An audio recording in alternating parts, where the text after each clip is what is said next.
Ok, acho que agora já está gravando. Podemos ir.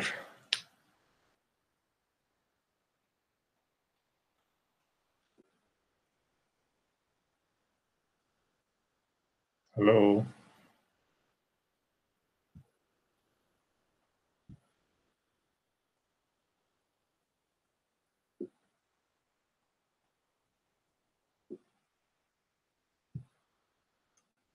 Tá. Peraí que tava um problema aqui. Oi? Então,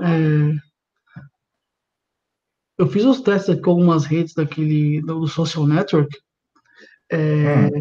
Pô, realmente elas ficam bem pesadas no GEF, né? Elas ficam. Porque eu fui tentar fazer, por exemplo, essa mesmo, tipo, tem 28 milhões de arestas. Eu tive que brigar com o GEF aqui para ele conseguir carregar. Depois que ele carrega para calcular qualquer coisa aqui, é praticamente impossível, ele só trava. É feito em Java o GEF, né? Sim. Aí eu fiz uma alteração nele, porque primeiro que o meu não estava funcionando o 64. Aí eu tive que mexer na configuração para ele conseguir achar o Java no lugar certo, por qualquer motivo. Aí eu aumentei a memória dele também para ele poder trabalhar, ele consegue carregar os dados. Mas para fazer os cálculos das estatísticas é bem complicado. Eu fiz o teste tava fazendo um teste com 3, eu deixei aqui do lado carregando aqui também, né? Eu carreguei da G+. O da G+ até que foi. Ela não demora tanto. Deixa eu ver o tamanho dela aqui. O da G Plus que você está falando, o que Desse site mesmo, né? É do Social Network, tem um que é da G+. Ah, tá. Esse eu acho que ele tem 30 mil arestas, se eu não me engano. Deixa eu só confirmar aqui.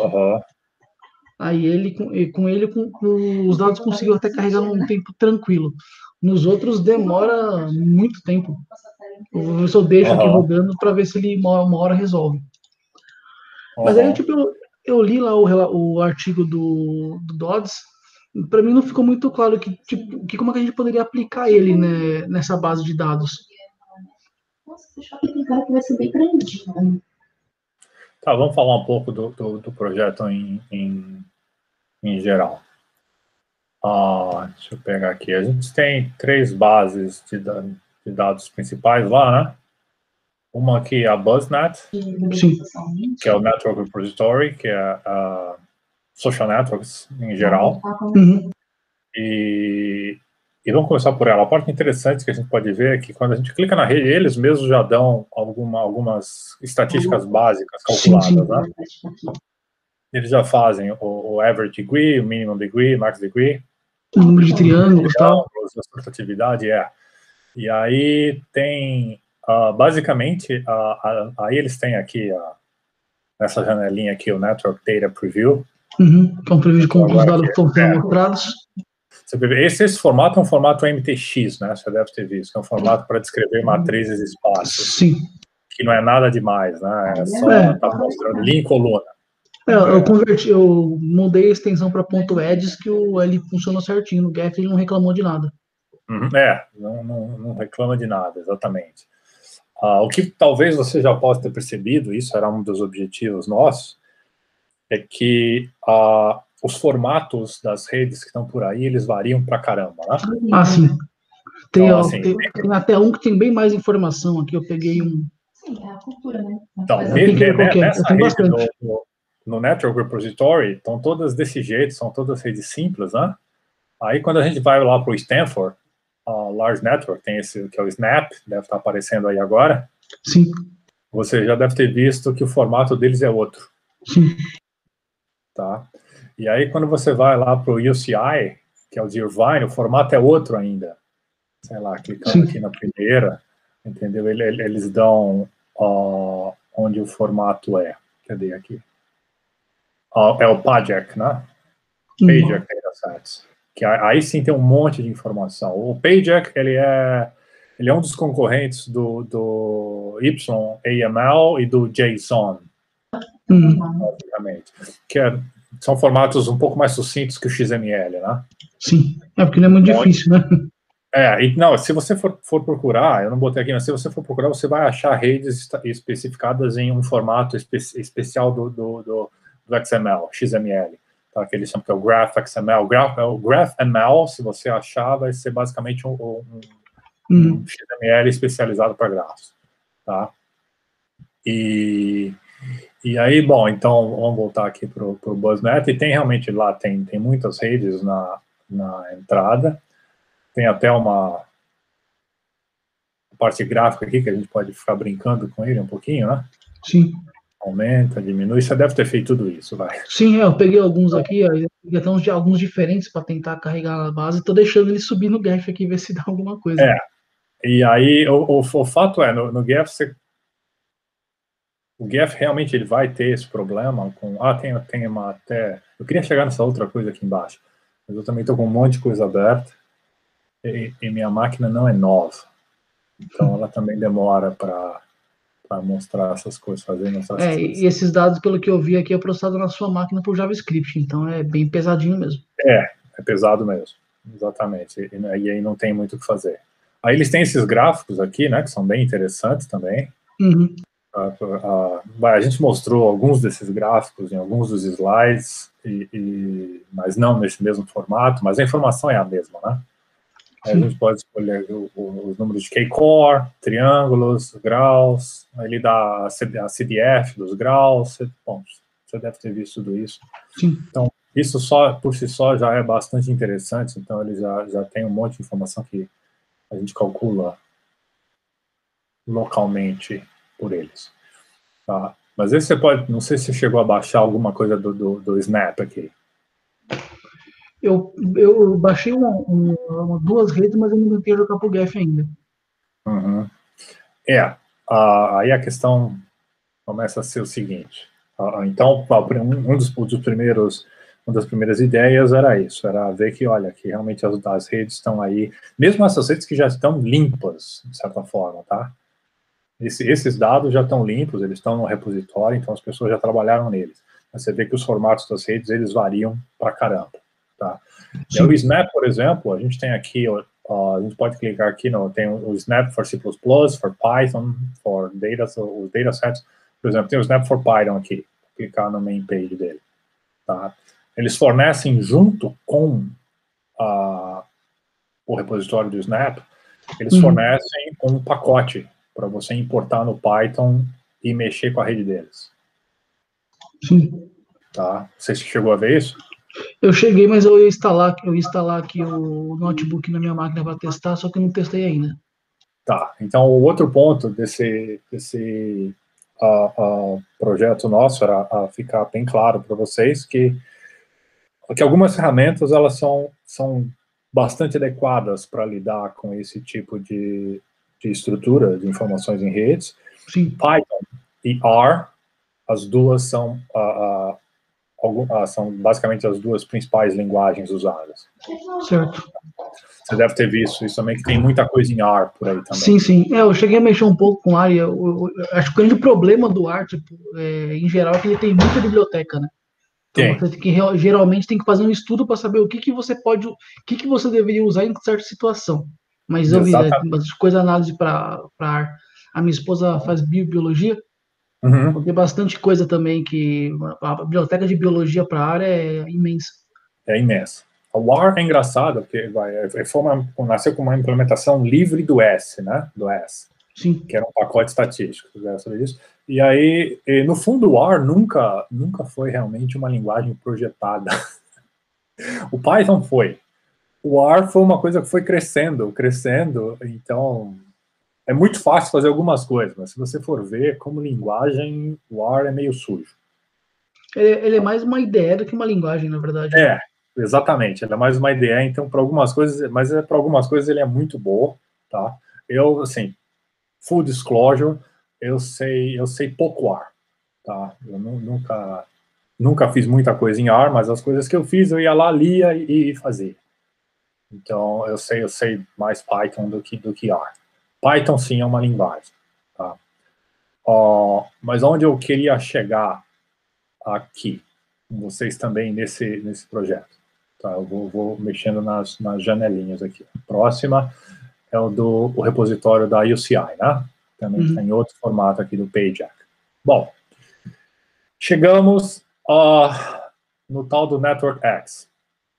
Não sei se você já ouviu falar, eu lembro que num dos vídeos eu cheguei a comentar, e acho que também numa dos atendimentos que a gente fez. Eu estava até com um vídeo aberto aqui tentando ver uma maneira de importar esse banco de dados para ele. E trabalhar. Para importar é fácil, né? O caso é trabalhar com os dados importados.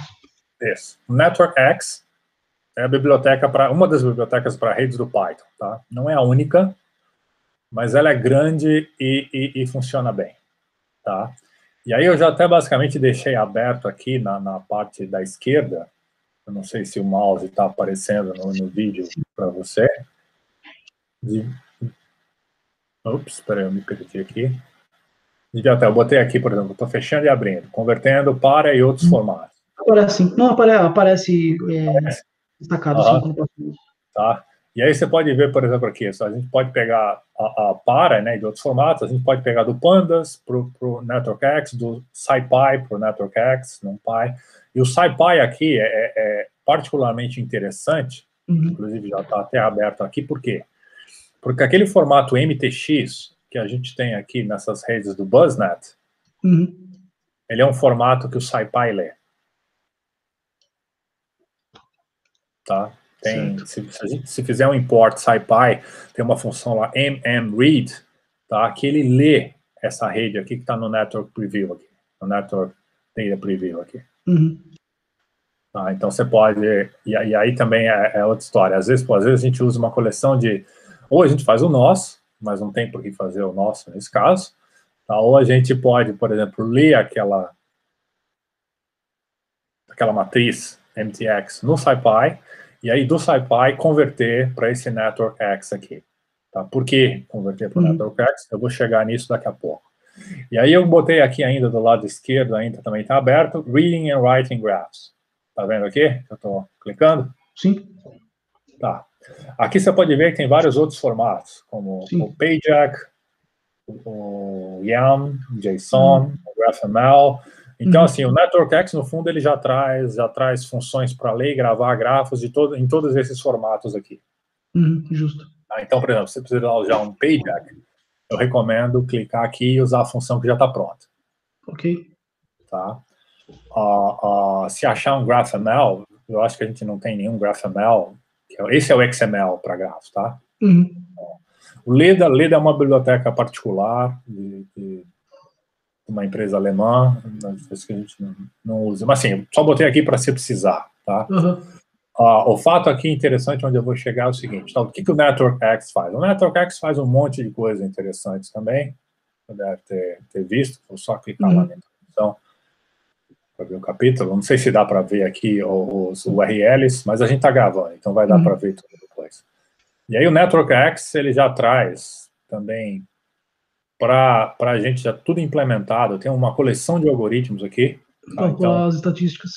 Exato. Então, uma possibilidade, além do Geph, tá, é usar o NetworkX. Tá? Eu lembro que eu pensei no começo se eu não ia fazer esse curso baseado inteiro no NetworkX e não no Geph, mas aí, infelizmente, tem algumas pessoas que não fizeram o PI em Python. Sim. Tá? Então, para quem fez o PI em Python, isso aqui deve ser, assim, tranquilo. Eu fiz com você também, só para... Exato, eu lembro. Lembro exatamente o que você fez comigo. E mais do que isso, era bacana que você fazia pergunta durante a aula, entendeu? E eu respondia, eu perguntava, você respondia, eu lembro direitinho tudo isso. Então, a introdução... e aí, como esse curso nosso está online, eu pensei... Bom, quem fez em Java também devia saber usar o Python numa boa, porque eu acho que é até mais fácil escrever código em Python do que em Java. Sim. Como a gente falou na semana passada, Java você tem que escrever muito mais boilerplate code do que em Python. Mas, sei lá. Mas o ponto é, você pode ver aqui que tem... Então, a gente consegue, usando o NetworkX, consegue ler as redes, e tem essa coleção de algoritmos que você pode usar para calcular um monte das coisas básicas, tá? As estatísticas básicas que a gente calcula. Tá? Se quiser usar o Geph, também tudo bem, mas aqui, tem clustering, coloring, e os principais algoritmos estão aqui. Tá? Estão todos implementados. Aí tem a parte de álgebra linear em matriz, para calcular o spectrum, e por aí vai. Bom, por que mais eu estou querendo chegar com isso? Bom, porque o NetworkX faz muita coisa, mas não faz tudo. Sim. Como você deve ter percebido. Normal. Aí, uma coisa aqui que eu ia falar especificamente do NetworkX ainda. Olha aqui, a gente tem centralidade, entendeu? Sim. As medidas de centralidade, então ele testa muitas coisas. Nesse ponto, você olha por cima, ele tem praticamente tudo que o GEF tem nessas estatísticas e mais, né? E mais. A verdade é essa, tem tudo e mais. O fato é, eu nem sei se alguém já não programou uma interface semelhante à do GEF usando o NetworkX como background. Seria uma coisa assim, acho que sensacional, entendeu? Programar um front-end a la GEP é um pouco mais simples e... Não mais simples, mas um pouco melhor. Tá? Aqui entre nós, já que o curso, a gente já está perto do fim do curso, o GEF é bacana, mas ele está cheio de defeito. A gente tem que levar em conta que ele está na versão 0.9 ainda, né? Então... Exato. Está na versão 0.9, é livre, então... Legal. Tá? Mas, assim, ele está cheio de defeito, então... Tem outros pacotes melhores para programação, mas, realmente, assim, para interagir... nem sempre, porque alguns, por exemplo, tipo o GraphViz. O GraphViz só mostra, a gente só visualiza os grafos. Entendeu? O GEF, pelo menos, você pode interagir um pouco com ele, pode calcular as coisas, mas o NetworkX faz mais coisas, tá? E aí chegamos aqui no Ion Module, Epidemics on Networks. Não sei se você já conhecia esse aqui. Não. A ideia foi, obviamente, deixar vocês se virarem um pouco também, para ver o que vocês fariam, tá? E não é o único pacote que faz isso, tá? Tem alguns outros, mas o Epidemics on Networks, ele é bem bacana, tá? No seguinte sentido. Tem os autores escreveram esse livro, tá? Mathematics on Epidemics on Networks, tá? An Exact Approximate Models. Eu tenho o livro, tá? O livro é bacana. Dá para baixar dentro da UFABC. Na biblioteca. Se você tiver o login institucional na UFABC, você consegue baixar. Na biblioteca. Precisa ler esse livro para fazer esse projeto? Não. Tá? Não precisa o livro, mas o livro é bem feitinho. Tem uma coleção de livros, muitos livros mesmo, mas esse livro é bem feitinho. E os caras fizeram tanto a parte clássica nessa implementação agora. O que eles estão implementando aqui são coisas que eles desenvolvem no livro, tá? E os modelos principais clássicos estão aqui, tá? Eles fizeram isso. E o que eles assumem é que, para simulações deles, eles assumem que os grafos são em NetworkX. Tá? Então, por isso que eu mostrei o NetworkX ali. E, então, assim, desde que a gente você pegue umas redes e coloque elas dentro do NetworkX, lendo como matriz e convertendo para NetworkX, ou lendo como JSON, whatever, depois que você tem o objeto lá em NetworkX, você consegue usar as funções que estão aqui dentro desse pacote. Tá? Eles têm métodos para resolver por equações diferenciais, mas isso é aquilo. O que as equações diferenciais fazem? Você chegou a pensar nisso? Em geral, a equação diferencial ela calcula uma tendência, uma taxa de variação.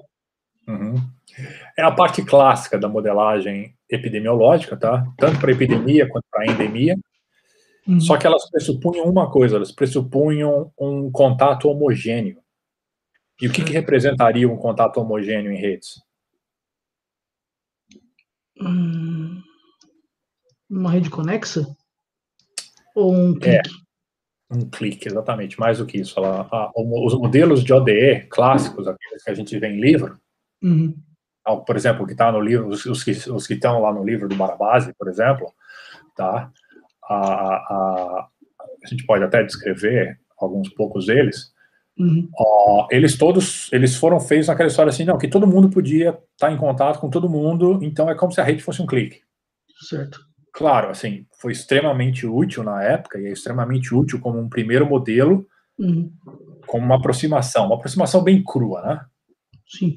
Mas a verdade é o seguinte, tá? Como não lembro agora, eu vou ter que lembrar depois, teve um pesquisador que disse isso, um estatístico, todo modelo é errado, mas alguns modelos são úteis. Essa é a frase, acho sensacional essa frase. Não é um modelo, né? Então, é uma aproximação da realidade. Exatamente. Todo modelo está errado, entendeu? Então, exatamente, ele sempre é uma aproximação, mas alguns são úteis. Então, mesmo assim, o baseado em ODE, lá mesmo sendo um clique, tá? Assim, você pensando que, então o grafo é completo. Pô, totalmente irreal isso. Mas algumas ideias boas nasceram lá. E aí, obviamente, depois as pessoas foram começando a mover isso para redes, tá? Quando o grafo não é um clique. E aí tem os resultados não tão antigos, tá? Tem resultados da última década que são sensacionais, tá? E nem são muito difíceis, mas eu não vou falar disso agora. Então, o que eu vou falar é que, então, assim, os modelos básicos foram portados e escritos por esses autores nessa biblioteca, o Epidemics on Networks, tá? Em Python também, é um pacote, tá? E eles têm lá uma coleção de simulações, por exemplo, a SIR, tá? E a não Markov SR. A SR, ele pega que é o suscetível, o infectado e o removido. Recuperado. Exato, o recuperado, o removido, ele é sempre legal pensar recuperado, né? Tá? Porque pode ser que foi removido porque morreu, mas assim, para modelagem, tanto faz, né? Sim, sim. Se terminar no SR, se tivesse um S a mais aqui, não sei se você chegou a ver lá, se fosse SRS... porque aí é onde o recuperado pode estar suscetível, se tornar suscetível novamente.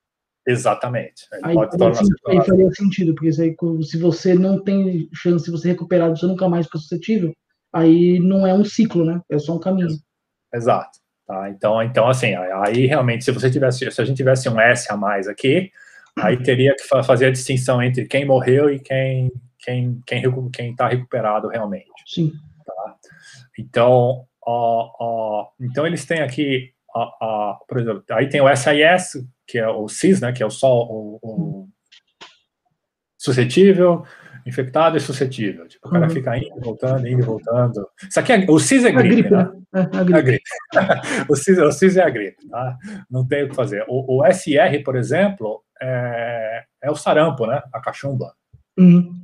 Tá? Que você é suscetível, você fica infectado, e aí depois você ganha imunidade e acabou. Entendeu? Aí o SIRS, você perde a imunidade. Então, talvez o Covid seja assim, né? A gente não sabe direito. Tem que esperar. Tá? A coqueluche parece que era assim, entendeu? A gente perdia a imunidade da coqueluche depois de um tempo. Então aqui eles têm uma coleção dos algoritmos implementados, e a ideia minha nesse projeto não era a gente descrever tudo isso, tá? Nem usar tudo isso, porque assim, o óbvio, deu para ver que infelizmente o semestre passa muito rápido para tanta coisa que a gente tem nesse curso, né? Sim. E eu sempre coloco uma lista muito maior de tópicos do que a gente sempre consegue cobrir. Tá? Isso é sempre normal, porque o quadrimestre passa sempre muito rápido. Mas a parte boa do quadrimestre é a parte ruim, né? Exatamente. A parte boa que passa muito rápido e a parte ruim que passa muito rápido. Exatamente. Tá? E ainda mais, nossa, o que não falta é tópico interessante para cobrir, né, nesse assunto. Seria legal se tivesse um curso 2 disso. Aí acho que talvez tivesse que ser optativo, alguma coisa assim, mas tem muita coisa interessante ainda para fazer. Possivelmente alguma coisa direcionada na engenharia de informação ou ciência da computação, né? Talvez. Se bem que, sim, a verdade é que um curso 2 disso também seria interessante até para o pessoal que faz neurociência ou biologia, porque imagina aprofundar nessa parte realmente epidemiológica e de processos, sistemas dinâmicos em cima das redes. E aí a gente precisa de um pouco de ferramentas mais pesadas, matemáticas também, seria bastante interessante. O pessoal da Bio trabalha com um pouco de R também, chegou, tem uma parte, eu acho que não lembro de que matéria, mas eles até trabalham com aplicação de rede neural para poder fazer análise de dados. Eu lembro que minha esposa chegou a fazer algumas simulações em Python mesmo. Sim, é bem, assim, totalmente apropriado, tá?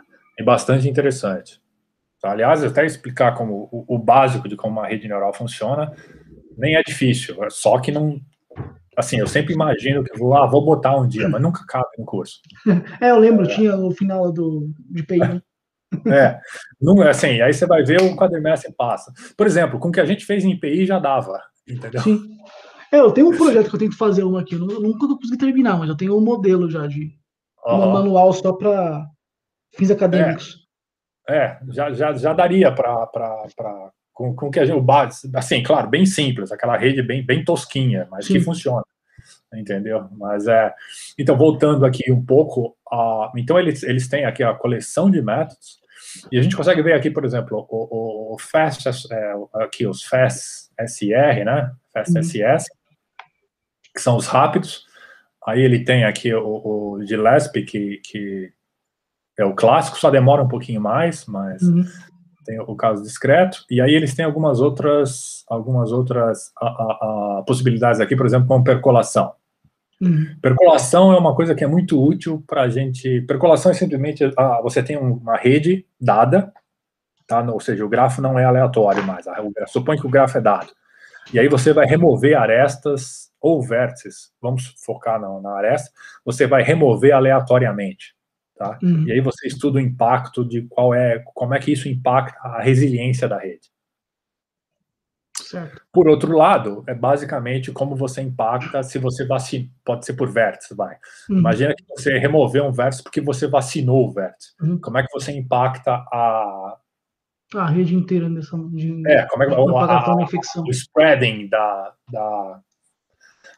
do disease, do disease da doença. O spreading, eu não sei como é que eu traduzo. Eu acabei de falar, caramba. Disseminação, talvez?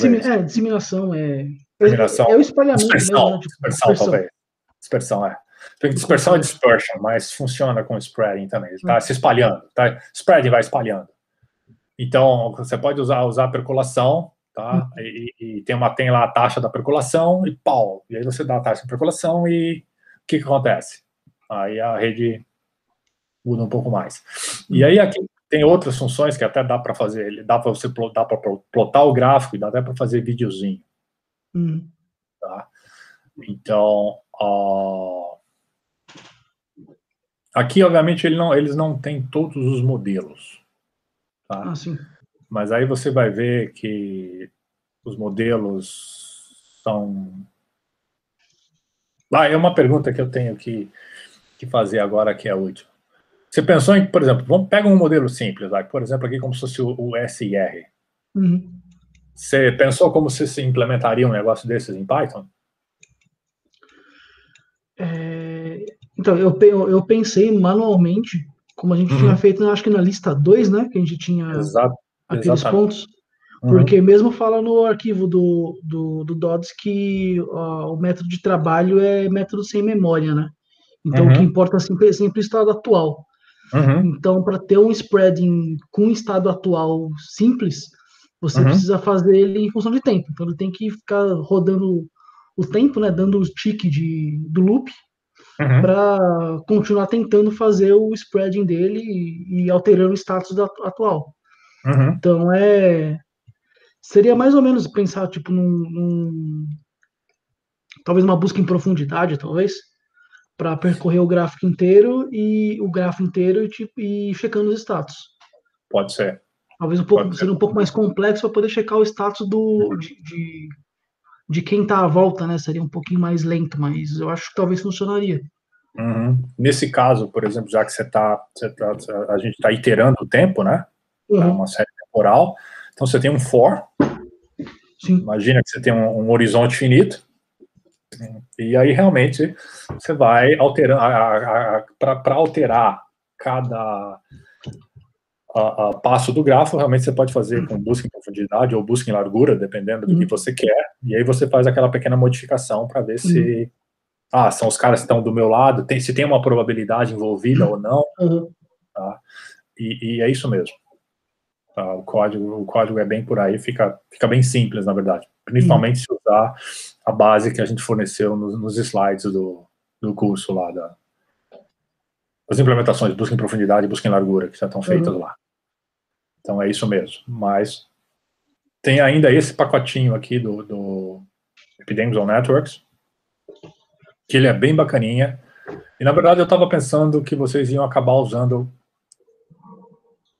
esse negócio aqui. Tá? De novo, não é o único. Sim. Tá? Eu até consigo trazer um outro aqui, deixa eu ver. Se eu consigo puxar ele daqui.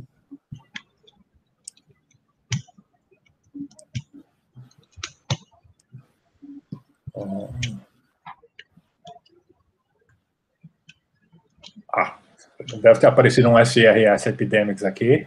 Sim. Deixa eu ver, isso. Isso é um outro pacote, tá? Um outro cara que fez. Aqui foi, inclusive, um brasileiro que fez. Se chama GraphTool. Mas está muito bem feitinho, tá? A verdade é que foi um brasileiro que fez, ele fez doutorado fora também, e nossa, tá muito bem feitinho, tá? Esse aqui, o que eu achei, eu escolhi mostrar para vocês primeiro o Ion aqui, tá? Porque é mais fácil interagir com o Ion, acho. A verdade é que nesse outro, o GraphTool, você tem que programar um pouco mais. Certo. Tá? Ele fez um exemplo aqui, não é realmente um pacote para epidemia o que ele fez, tá? Mas gera gráficozinhos também bem interessantes. Ele consegue gerar, foi o que eu imaginei. Tá, você vê as coisinhas aparecendo, e não é o que vocês precisam fazer no projeto, né? Tá? Mas pode ser útil, tá? Então queria falar porque é bem feitinho. E aí ele tem esse monte de frescurinha, e vai fazendo as coisas, mas a parte bacana é que, assim, o código que ele usou para fazer esses slides, ele escreveu aqui, nem é a parte mais forte, mas você vê que tem que programar um pouco mais. Tá? Mas o fato que ele fez, obviamente, mas a parte interessante, que você vê o código aqui do SR dinâmica dele, os parâmetros, aí ele põe as cores, aí onde ele tem realmente o código que faz a coisa acontecer aqui. Você vê o quão curto é isso. Sim. Tá fazendo a chamada random lá e... Checar as probabilidades, né? Checa, aconteceu, é como se estivesse jogando uma moeda enviesada, na verdade, né? Sim. Aconteceu? Então tá, então muda o estado dele aqui. É um status é um status em tempo real de sim ou não, né? De infectou ou não, ou recuperou ou não, no caso ali. Exatamente. Tá? Já até usou esse globo aqui, isso aqui é meio feio, hein? Mas tudo bem. Isso aí tem cara que ele fez Ah? tudo, não conseguiu ajustar e fez assim que era mais fácil. É um código de exemplo, mas vai ser feio. Então existe isso aqui também, o Epidemics, mas o Ion eu acho que é um pouco mais apropriado. Sim, ainda mais pelas funções, pelos dados de... Pelo que a gente tem, quando eu bolei isso, a ideia era realmente que vocês interagissem com uma ferramenta, vissem as diferenças das redes bom, se eu tivesse que fazer o projeto, eu certamente faria por aqui, tá? Sim. Essa é a ideia. E o Geth, realmente, à medida que as redes ficam grandes, vai ficar um pouco mais difícil. Então, eu sugeriria, se fosse para o Geth, escolher redes pequenas, mas aí só rede pequena fica meio chata a história. Tem que ser bem pequena mesmo. Tem que ser pequena mesmo. Tá? Então, os algoritmos básicos aqui. E aqui a gente você pode obter as informações à medida que ele estiver rodando as simulações, né? Sim. Tá? E E aí acho que não chega ao ponto, não vou, esse não é um curso para eu pedir para vocês alterarem isso. Tá? Se a gente tivesse num curso de pós, certamente eu pediria. Um curso mais avançado. Então, não. Então, no fundo, se fizer a simulação SIS, SIR para algumas redes, depois que você fez a análise estrutural e você conseguir bater direitinho a diferença da análise dos resultados SIS, SIR para... E alguma outra coisa aqui, como, por exemplo, com a percolação, por exemplo, tá? A percolação é legal. Usar os exemplos aqui de não Markov, ele tem alguns exemplos em alguns lugares, tá? Para redes não Markov, que ele diz exatamente, você pode estabelecer regrinhas e uma coisa usa. Então, se quiser fazer uma coisinha um pouquinho diferente, pode ser por aqui. Tem até uns exemplos, tá? Ele fornece exemplos para todos, então você pode brincar com isso. Então, não é realmente, como eu falei, uma coisa que eu imaginaria que levaria muito tempo e gerasse muito código. Tem exemplo para tudo, você pode copiar e colar e mexer nos parâmetros. Tá? E... isso. De resto, deixa eu ver o que mais eu teria para falar. Tem essa aqui, não sei se vocês conhecem, tá? Isso aqui não é para o projeto, mas eu queria aproveitar que tem vídeo aqui e mostrar. Não sei se vocês já viram isso aqui. Tá lendo. Modelador de COVID. Sim. Eu tava antes de começar o quadro, eu tava fazendo um curso no... Acho que era no... Não lembro se era no IDEX ou no Coursera, de modelo de propagação modelo de propagação física do Covid. Aí, como eu tô indo para física também, vou ver se eu faço física em informação. Eu tava fazendo eles, como acabou encavalando um monte de coisa, eu acabei não terminando. Aí eu vou ver se eu pego para fazer depois. Eles apresentam na primeira semana essa informação. Tá, isso aqui assim, a modelagem do COVID, claro, é tudo modelo, é bem difícil fazer. Mas assim, eles estão trabalhando bastante. Essa ferramenta aqui é bem feitinha. Tá? É bem interessante interagir com ela. Sobre a parte básica das equações diferenciais, sobre o modelo antigo, que é tudo na base como a gente já falou, do clique, né, grafo completo.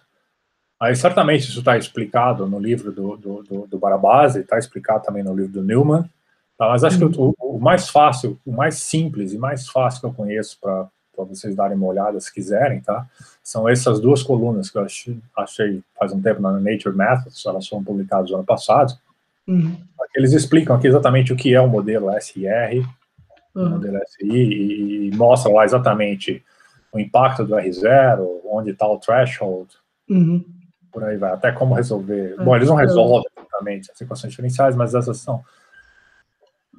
Bom, o SR nem tem a resposta analítica, na verdade. Você tem que fazer de forma numérica, tá? Tem que... Eu tinha visto essas informações de modo gráfico mesmo, mas matematicamente, né? Tipo, os dados de como você chegou nesses números eu não tinha encontrado ainda.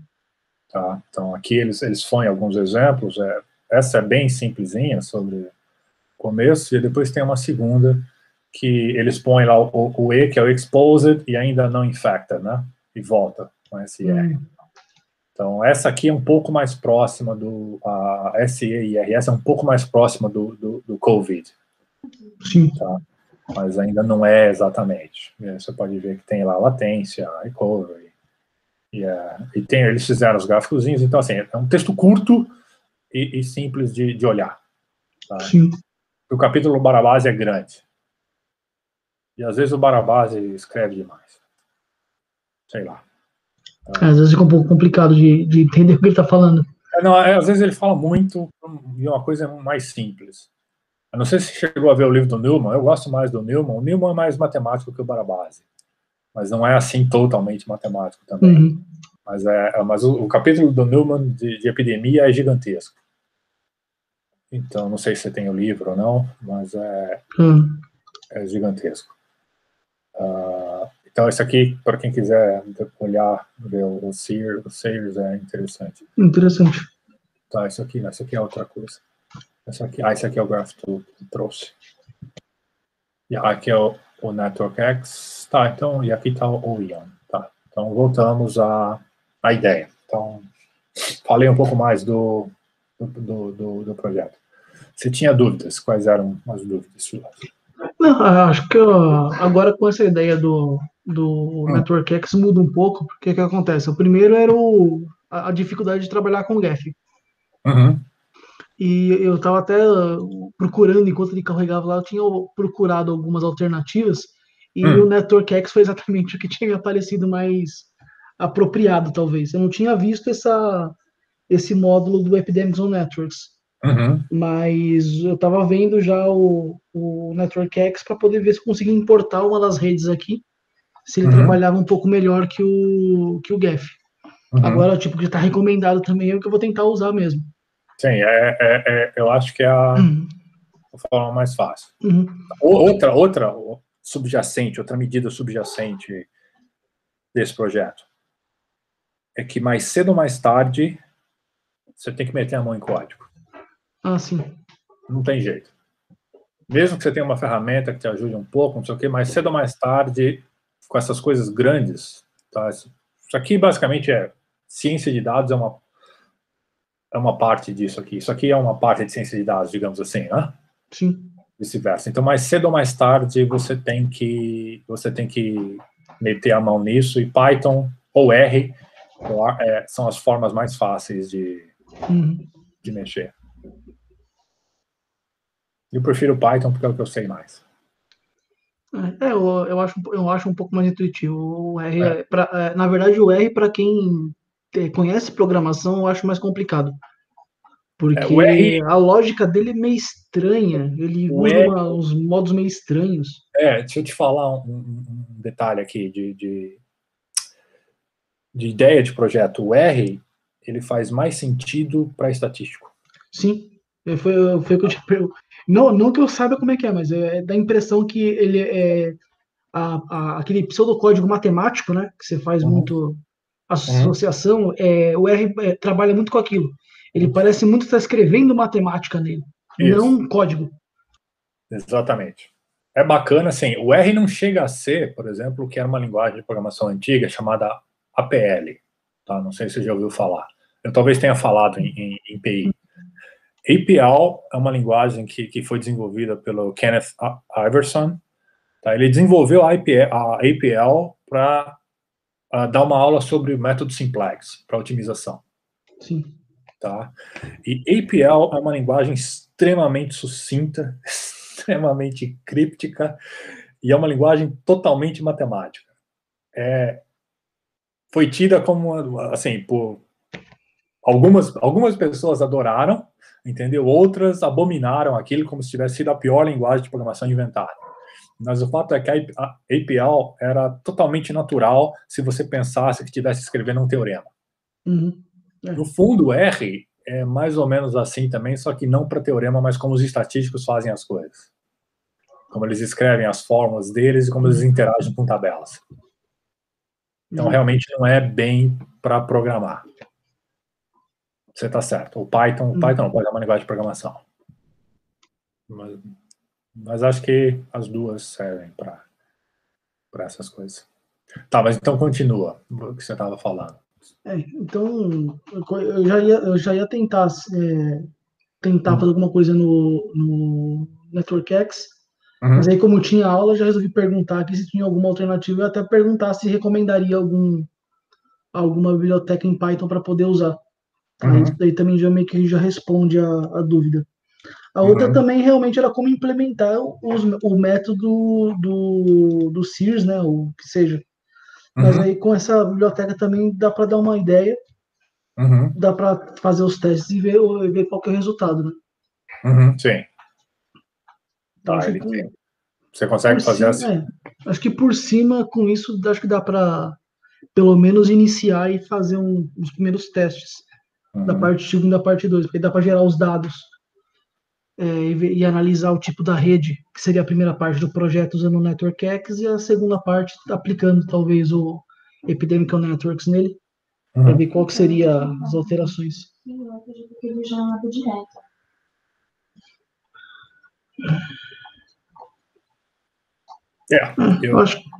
Eu diria assim, que isso mata o projeto. Sim, é mais ou menos. Talvez tenha alguma dúvida de como fazer durante a execução, mas o como fazer, realmente, isso já mostra o caminho. Tá, essa era a ideia. A ideia é você bater um pouco a cabeça e aí ver que, olha, inevitavelmente, em algum momento você tem que migrar para código. Sim. Por isso que... É que a dúvida é que você conhece bem essa parte de bibliotecas em Python também, né? Quando você começa a mexer com ela, você invariavelmente se depara com as limitações dela. Então eu estava olhando o que poderia ser usado para esse tipo, né? Eu tinha mais experiência em mexer com pandas, mas eu estava procurando uma coisa mais específica para isso. Aí eu ia perguntar realmente se tinha alguma recomendada para não perder bastante tempo, como a gente tem basicamente uma semana e pouco para trabalhar com isso. Nem era o intuito do curso. Perder muito tempo procurando, né? Não, mas mesmo que fosse usar uma pronta, né? Perder muito tempo procurando qual seria adequado, aí chegar no final, tipo, percebe que não era adequado. Sim. Então, aí eu prefiro perguntar também para ver se tinha algum norte. Eu entendo, sim. O Pandas, o que a gente tem, o NetworkX lê do Pandas também, né? Que o Pandas é mais a base de dados e algumas funções que geralmente é mais estatística, coisa assim, né? Mas eu não tinha visto nada específico para grafos, né? Para redes. Não. Então eu ia procurar se tem, mas na verdade o NetworkX é o contrário, ele pega a base de dados Panda e trabalha com ela. Isso. Então, é realmente o NetworkX e o Ion aqui não é tudo, mas é bem feito e a verdade, assim, vou ser sendo sincero, tá? Realmente, pode mudar pra caramba, pode. Mas a base mesmo é o SYS e o SIR. Tá, o resto é variação. O SI só, que é aquele que suscetível ou infectado, infectou, aquele lá basicamente infecta todo mundo e depois não sai, né? Sim. Então, obviamente é o primeiro modelo que a gente estuda, mas do ponto de vista de simulação, não é nem muito interessante, tá? Sim. Porque ou a coisa morre ou não. Então, o interessante aqui é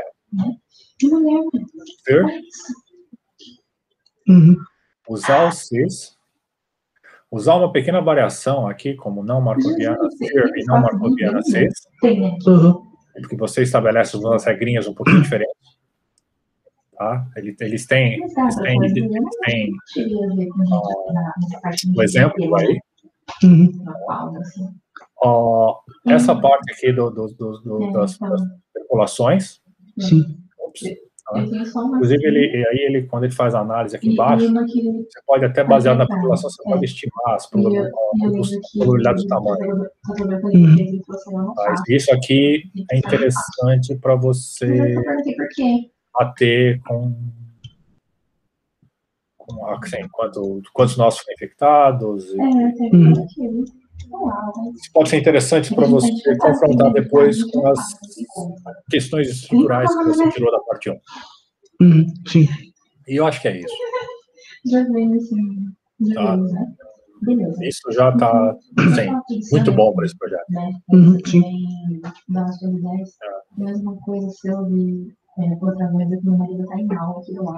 Legal, o que mais? Não, acho que é isso então, professor.